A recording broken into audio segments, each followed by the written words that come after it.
Generally લોકોને ભગવદ્ ગીતા માટે એવા પ્રકારનું એક કન્ફ્યુઝન હોય છે કે જ્યારે કાંઈ નહીં કરવાનું હોય, જ્યારે આપણે નિવૃત્ત થશું ત્યારે ભગવદ્ ગીતાનો અભ્યાસ કરીશું. ખરેખર જ્યારે ખૂબ જ વ્યક્તિ કર્મોનું જીવન જીવે છે, તો કર્મનું જીવન જીવે છે ત્યારે જ વ્યક્તિ બહુ બધો સ્ટ્રેસ અનુભવે છે, કારણ કે એ જેવું ધારે છે એવા પ્રકારનું રિઝલ્ટ હંમેશા મળતું નથી. કારણ કે જ્યારે આપણે કર્મ કરીએ તો એવા 4 પ્રકારના રિઝલ્ટ ઇનએવિટેબલ છે.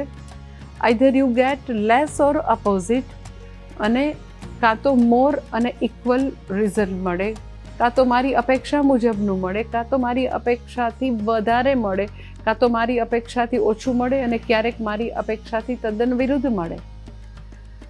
તો મનુષ્યનું જીવન જે છે એ કર્મની યાત્રા છે. કર્મ કરશો તો કર્મફળ તો ઇનેવિટેબલ છે, હંમેશા આવવાનું છે. તો 4 પ્રકારના કર્મફળમાં મારી અપેક્ષાથી ઓછું, મારી અપેક્ષાથી ઊંધું કર્મફળ બહુ બધી વાર આવતું હોય છે. એવી વખતે મારે મારી માનસિક સંતુલિતતા, મારે મારી માનસિક શાંતિ કેવી રીતે જાળવવી એની વિદ્યા ભગવદ્ ગીતામાં છે.